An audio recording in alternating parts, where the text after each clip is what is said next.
സഹമന്ത്രിയും തൃശൂർ എംപിയുമായ സുരേഷ് ഗോപി ദത്തെടുത്തൊരു പഞ്ചായത്തുണ്ട് തൃശൂരിൽ. BJP ഭരിക്കുന്ന തൃശൂരിലെ ഏക പഞ്ചായത്ത് അതാണ് അവണിശ്ശേരി ഗ്രാമപഞ്ചായത്ത്. കഴിഞ്ഞ 10 വർഷമായി BJP അധികാരത്തിലിരിക്കുന്ന പഞ്ചായത്ത് പിടിച്ചെടുക്കാനുള്ള ശ്രമത്തിലാണ് പ്രതിപക്ഷ കക്ഷികൾ. ഭരണ തുടർച്ചയാണ് BJPയുടെ പ്രതീക്ഷ. കാണാം അവണിശ്ശേരിയുടെ രാഷ്ട്രീയം. 10 വർഷത്തെ BJP ഭരണം. പറയാനുള്ളത് നിരവധി വികസന പ്രവർത്തനങ്ങൾ. മാലിന്യ സംസ്കരണം, ആരോഗ്യമേഖല, ഗതാഗത മേഖല, വിദ്യാഭ്യാസ മേഖല, കാർഷിക മേഖല, കായിക മേഖല തുടങ്ങി MPയുടെ ആസ്തി വികസന ഫണ്ട് ഉപയോഗിച്ചുള്ള പഞ്ചായത്തിലെ സമഗ്ര വികസനം.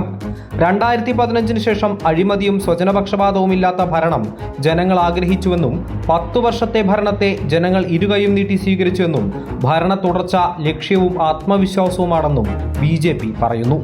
കഴിഞ്ഞ 10 വർഷത്തിനിടയ്ക്ക് സമഗ്രമായ മാറ്റം അവണിശ്ശേരിയിൽ കൊണ്ടുവരാൻ ഭാരതീയ ജനതാ പാർട്ടിക്ക് കഴിഞ്ഞു. 50 ലക്ഷം രൂപ ചിലവഴിച്ചുകൊണ്ട് മെറ്റീരിയൽ കളക്ഷൻ സെൻറ്റർ നിർമ്മാണം പൂർത്തിയാവുകയാണ്. സെൻട്രൽ ഗവൺമെൻറ് ഗ്രാൻഡ് ഉപയോഗിച്ച് പുതിയ ലാബ് സൗകര്യം നമ്മുടെ കുടുംബാരോഗ്യ കേന്ദ്രത്തിൽ ആരംഭിക്കാൻ നമുക്ക് കഴിഞ്ഞു. 1 കോടിയിൽ പരം രൂപ ചെലവഴിച്ച് 5 പൊതുകുളങ്ങൾ പഞ്ചായത്തിൽ നവീകരണം പൂർത്തിയായിരിക്കുന്നു. കൂടാതെ സുരേഷ് ഗോപി MPയുടെ ആസ്തി വികസന ഫണ്ട് ഉപയോഗിച്ച് പുതിയ അങ്കണവാടി പകൽ വീട് കെട്ടിടം നമ്മൾ നിർമ്മിച്ചു കഴിഞ്ഞു. 14 വാർഡുകൾ ഉൾക്കൊള്ളുന്ന ചെറിയ ഗ്രാമപഞ്ചായത്താണെങ്കിലും അവണിശ്ശേരിയിലെ രാഷ്ട്രീയം എന്നും വ്യത്യസ്തത പുലർത്തിയിരുന്നു. BJPയുടെ വികസന പ്രവർത്തന അവകാശവാദങ്ങളെ പൂർണ്ണമായും തള്ളുകയാണ് പ്രതിപക്ഷം. കേന്ദ്രത്തിൽ BJP ഭരിച്ചിട്ടും പഞ്ചായത്ത് സുരേഷ് ഗോപി ദത്തെടുത്തിട്ടും വേണ്ട രീതിയിലുള്ള വികസന പ്രവർത്തനങ്ങൾ ലഭിച്ചില്ലെന്നാണ് കോൺഗ്രസിന്റെ പരാതി.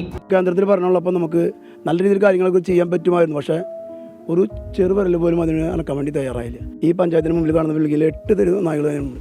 ഈ പഞ്ചായത്ത് ഇപ്പോഴും കാണാതിന് മുമ്പിൽ തെരുവ് നായകൾ അങ്ങനെ നടക്കും. ആ തെരുവ് നായനെ നിയന്ത്രിക്കാനോ വന്ധീകരണം നടത്താനോ അതിനൊരു ഷെൽട്ടർ സ്ഥാപിക്കാനോ ഇതുവരയ്ക്കും ഈ ഭരണസമിതിക്ക് സാധിച്ചിട്ടില്ല. അവണിശ്ശേരിയിലെ വികസന പ്രവർത്തനങ്ങളെ സംബന്ധിച്ചുള്ള ഇടതുമുന്നണിയുടെ കാഴ്ചപ്പാടും വ്യത്യസ്തമല്ല. നിരവധി വലിയ വികസന പ്രവർത്തനങ്ങളുടെ സാധ്യതയുണ്ടായിട്ടും ഉപയോഗപ്പെടുത്തിയില്ലെന്നാണ് CPM പറയുന്നത്. വളരെ പ്രതീക്ഷയോടെ ജനങ്ങൾ ഉറ്റുനോക്കിയ അല്ലെങ്കിൽ സുരേഷ് ഗോപി എന്ന വ്യക്തി എന്തെങ്കിലുമൊക്കെ ഈ അവണിശ്ശേരി ഗ്രാമപഞ്ചായത്തിനകത്തേക്ക് കൊണ്ടുവരുമെന്നുള്ള ഒരു വലിയ പ്രതീക്ഷ ജനങ്ങളിലുണ്ടായിരുന്നു. പക്ഷേ ഒരു കേന്ദ്രമന്ത്രി എന്ന നിലയിൽ ഒട്ടേറെ പദ്ധതികൾ ഈ അവണിശ്ശേരി ഗ്രാമപഞ്ചായത്തിലേക്ക് കൊണ്ടുവരാൻ പറ്റും എങ്കിൽ പോലും ഒരു വലിയ പദ്ധതി ഇവിടേക്ക് കൊണ്ടുവരാൻ അദ്ദേഹത്തിന് സാധിച്ചിട്ടില്ല. അവണിശ്ശേരിയുടെ വികസന പ്രവർത്തനങ്ങളിൽ മുന്നിട്ട് നിന്നത് ഇടതുപക്ഷമാണെന്ന CPIയും പറയുന്നു. അവണിശ്ശേരിയുടെ വികസനത്തിൽ ഏത് കാലത്തും ഇടതുപക്ഷത്തിനാണ് മുന്നിലെന്ന് നമുക്ക് കാണാൻ സാധിക്കും.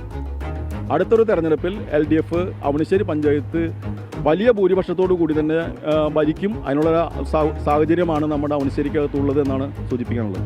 ആരോപണ പ്രത്യാരോപണങ്ങൾക്കിടയിലും BJP പ്രതീക്ഷയോടെ കാണുന്ന പഞ്ചായത്താണ് അവണിശ്ശേരി. തങ്ങൾക്ക് ആകെയുള്ള പഞ്ചായത്ത് നിലനിർത്താൻ BJPയും വർഷങ്ങളായുള്ള അധികാരം പിടിച്ചെടുക്കാൻ കോൺഗ്രസും ഇടതുപക്ഷവും അവണിശ്ശേരിയിൽ രംഗത്തിറങ്ങുകയാണ്. പഞ്ചായത്ത് തെരഞ്ഞെടുപ്പിൽ BJPയെ സംബന്ധിച്ചിടത്തോളം ഏറ്റവും നിർണായകമാണ് അവണിശ്ശേരി പഞ്ചായത്ത്. കഴിഞ്ഞ 10 വർഷമായി തുടർന്ന ഭരണം അത് മുന്നോട്ട് കൊണ്ടുപോകുക എന്നുള്ളതാണ് BJPയുടെ ലക്ഷ്യം. മറ്റ് കക്ഷികളെ സംബന്ധിച്ച ഈ ഭരണം എങ്ങനെയും പിടിച്ചടക്കുക എന്നതും. തൃശ്ശൂരിൽ നിന്നും A അനുരാഗിനൊപ്പം ഹരീഷ് നാരായൺ, അമൃത ന്യൂസ്.